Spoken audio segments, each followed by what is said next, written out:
Halo teman-teman, salam sehat selalu untuk kita semua, salam sejahtera kembali dengan saya Bung Ropan. Dan kita tinggalkan dulu hiruk pikuk bagaimana pembicaraan yang hangat tentang penolakan tentang Israel ya untuk bisa berlaga di putaran final Piala Dunia U20 di mana kita bisa menjadi tuan rumah sambil menunggu perkembangan apakah Indonesia akan terus untuk berpacu menyiapkan pagelaran akbar kedua ya terbesar di bawah FIFA setelah tentunya Piala Dunia yang berlangsung di Qatar kemarin di mana Argentina juara dan keduanya adalah U20 ini. Ya, kita akan juga melihat menunggu apakah juga FIFA akhirnya bisa mengambil keputusan untuk melakukan bans terhadap Indonesia. Indonesia kena sanksi dan sekaligus pembatalan kita sebagai tuan rumah. Kita berbicara sekarang dengan persiapan tim Garuda kita, tim merah putih kita di bawah Sintayong yang akan melakoni FIFA Matchday kedua pada Selasa 28 Maret 2023 di Stadion Patriot Candrabaga di kota Bekasi. Setelah kita memenangkan laga pertama pada 25 Maret yang lalu dengan 3-1 atas Burundi, ada secah harapan lagi, keyakinan lagi buat Asnawi Mangku Alam dan kawan-kawan untuk bisa memenangkan laga kedua yang berlangsung di tempat yang sama itu pada pukul 20.30 nantinya, di mana teman-teman semua juga bisa menyaksikan lewat tayangan langsung ya, yang akan disiarkan oleh Indosiar. Nah, apakah kita akan menang? Tentunya belum bisa kita pastikan. Walaupun kemarin kita bisa menang telak, tapi Burundi, pelatih Etienne tetap bertekad untuk bisa membalas kekalahan mereka 3-1 dari Indonesia. Dan terutama bisa terlihat di babak kedua kan mereka dengan gencar ya, menekan kita. Ada gol terjadi di sana di menit ke-51, gol balasan, dan kita tidak bisa menambah pundi-pundi gol ya, dalam pertandingan di FIFA Matchday pertama. Kita mendapatkan 3 gol itu di babak pertama semuanya yang diciptakan oleh Yakob Sayuri, kemudian ada Dende Sulistiawan dan diperbesar oleh pemain belakang kita Rizky Ridho. Nah, tentunya kalau bicara peluang kita tetap sebagai tuan rumah, dukungan kuat dari penonton, kemudian motivasi anak-anak, mental sekarang mereka lebih bagus, ya, kelihatan ya, motivasi, dan pasti kita akan berusaha untuk bisa melewatkan, menuntaskan laga kedua nanti dengan positif juga. Bisa memenangkan laga melawan Burundi, walaupun tidak mudah untuk bisa mengalahkan Burundi. Karena saya bilang tadi, Burundi ini lebih siap. Tentunya mereka akan mengevaluasi, menganalisa kenapa mereka kalah. Ya, tentu ada hal-hal kelemahan di mana mereka. Kelebihan tim Indonesia. Ketika mereka harus kecolongan atau bahkan kebobolan dengan 3 gol di babak pertama yang membuat mereka sulit untuk bisa mengejar itu. Apalagi untuk bisa membalikan keadaan. Mereka masih bersyukur bisa mendapatkan 1 gol balasan. Nah, ini tentunya akan dipelajari oleh Etienne ya, dan staf kepelatihan mereka untuk menyusun strategi, taktik mereka menghadapi tim Indonesia. Mereka pasti akan berusaha bukan saja tidak ingin kalah, tapi draw pun mereka mungkin akan menghindar sini. Ini posisi mereka ini menang sekalian atau kalah. Itu pasti akan ada bagi Burundi. Nah, kita harus siap, dan STY juga sudah bersiap pasti. STY sudah bisa menyusun ya tim dia atau skuad dia menghadapi Burundi. Menurut saya tidak akan banyak terjadi perubahan ya untuk menghadapi pertandingan kedua ini.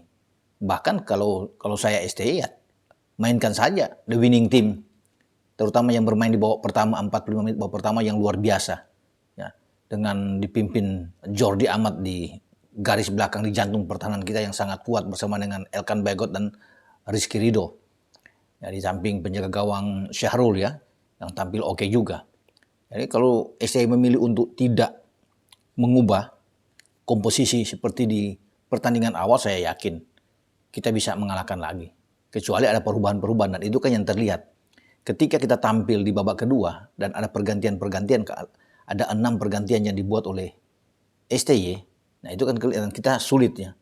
Kualitas permainan kita tidak sama seperti babak pertama dengan pemain yang masuk di babak kedua. Seperti ada beda ya, kualitas permainan di sini, pemain yang ada di starting 11 pertama dan juga ada pergantian 6, karena itu pengaruhnya luar biasa.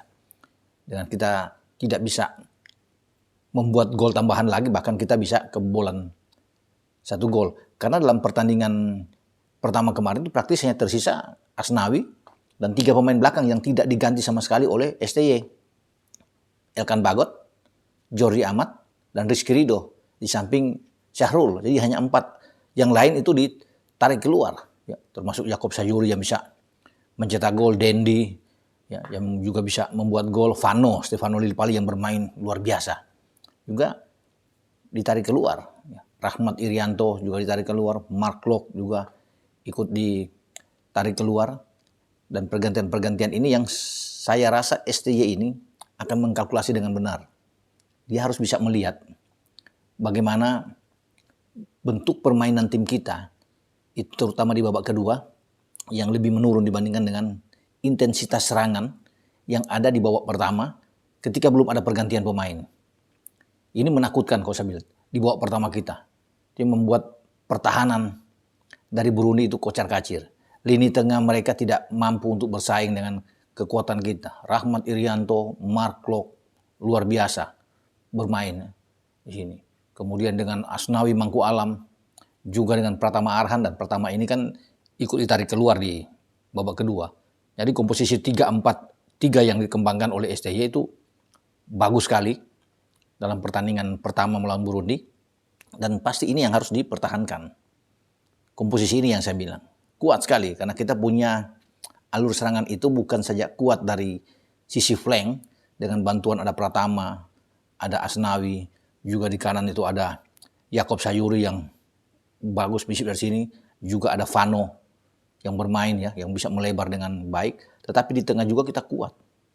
Di dalam transisi permainan bertahan ketika ditekan ya bagus Klok dan Irianto untuk melapis Jordi, Elkan, dan Rizky Ridho.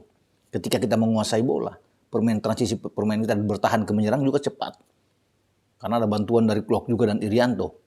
Dan itu kan yang terlihat di gol kedua. Ketika datang serangan dari kita dari sisi kiri dengan Pratama Arhan melepas umpan, ada Vano yang terbang untuk menaduk bola, masih bisa diblok oleh penjaga gawang. Ya. Kemudian balik lagi justru ada 2 pemain bertahan kita, gelandang kita, yang bermain sebagai double pivot yang ada di dalam kotak penalti. Ini kan luar biasa. Mark Klok yang menerima bola itu.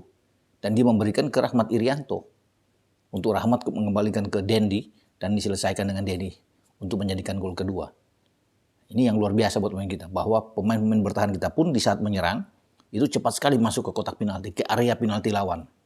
Sehingga tidak akan bergantung dengan permainan yang sangat cepat dari sisi flank, tapi juga di tengah kuat. Ini yang menjadi saya lihat kekalahan dari Burundi. Tapi ketika ada pergantian-pergantian ini, ada kesempatan bagi Burundi untuk bisa mengembangkan permainan mereka di babak kedua. Nah pasti bagi STY dia sudah tahu dan dia melihat benar bahwa kalau ingin menang, mainkan saja the winning team di babak pertama itu melawan Burundi. Dengan apa yang saya bilang tadi, Syahrul mesti bisa dimainkan, ada 3 Rizky, Elkan Bagot dan Jordi Amat, Mark Klok, Rahmat Irianto, ada Asnawi sebagai kapten, kemudian ada Pratama Arhan di depan tetap sama. Dendi sebagai striker dibantu oleh 2 dari sisi flank dengan Yakob Sayuri dan Vano. Ini yang harus dimainkan. Tapi kan semua tergantung dari seorang STY. Ya bisa aja STY bisa menang, mungkin ada pergantian 1-2 pemain, itu kan tergantung dari STY melihat keadaan ini. Tapi menurut saya kalau memainkan pemain-pemain yang sama seperti di babak pertama, kita bisa mendapatkan hasil yang oke. Saya meyakini itu. Dan kalaupun ada pergantian, siapa yang akan masuk, bisa saja akan dicoba. Kalau bukan Syahrul, ya penjaga gawang Nadeo akan diberikan kesempatan. Tapi Syahrul bermain oke memang. Namun tidak ada salahnya kalau STY bisa mengganti satu sisi ini. Kalau di belakang ini saya pikir sangat kuat. Tidak akan tergantikan. Dan STY akan memainkan kembali formasi dengan Jordi yang sangat bagus, ya, sangat dingin, ya, ketenangan yang luar biasa, bola udara juga oke, intercept baik, passing dia jalan dengan benar, dan kombinasi dengan Elkan Bagot dan Rizky Ridho tetap akan dipertahankan. Dan itu kan terlihat di pertandingan pertama tidak tergantikan selama 90 menit. Asnawi juga akan bermain memerankan posisi dia di Karena saya pikir kalau untuk posisi ini nggak akan, dia bersama Pratama tetap akan dimainkan. Klok dan Irianto juga akan dipertahankan. Tinggal di depan aja. Ya, akan ada pergantian, kita tidak tahu apakah Witan akan main duluan dengan menarik Yakub Sayuri. Tapi kalau Vano, karena dia bermain luar biasa, Vano akan tetap ada di lapangan. Atau ada pergantian misalnya, Dendi itu keluar dengan Dimas Derajat yang main lebih dulu. Kita kan nggak tahu. Atau dengan Ramadan Sananta, bisa saja itu yang terjadi. Tapi sekali lagi, melihat permainan kemarin yang bagus, tidak perlu ada pergantian. Di depan Dendi tetap akan dimainkan. Termasuk dengan Yakub Sayuri. Karena kita butuh gol. Kalau kita tertinggal berbahaya. Atau pertandingan masih kosong-kosong di babak pertama ketika ada pergantian perubahan-perubahan pemain, ini juga akan berbahaya. Tapi makanya di sini kita butuh gol. Gol ini yang penting. Kalau di babak pertama katakan kita hanya unggul 1-0 aja terhadap Burundi. Dengan materi pemain yang sama seperti di babak pertama dalam pertandingan laga melawan Burundi. Saya yakin kita bisa menyelesaikan laga dengan positif. Tapi semua berpulang terhadap STY karena dia lebih tahu sesuai dengan kebugaran pemain di saat akan menghadapi Burundi di FIFA Matchday kedua. Kita akan nantikan itu dalam duel di Stadion Patriot Candrabaga di Kota Bekasi. Dengan saya, Bung Ropan, ciao.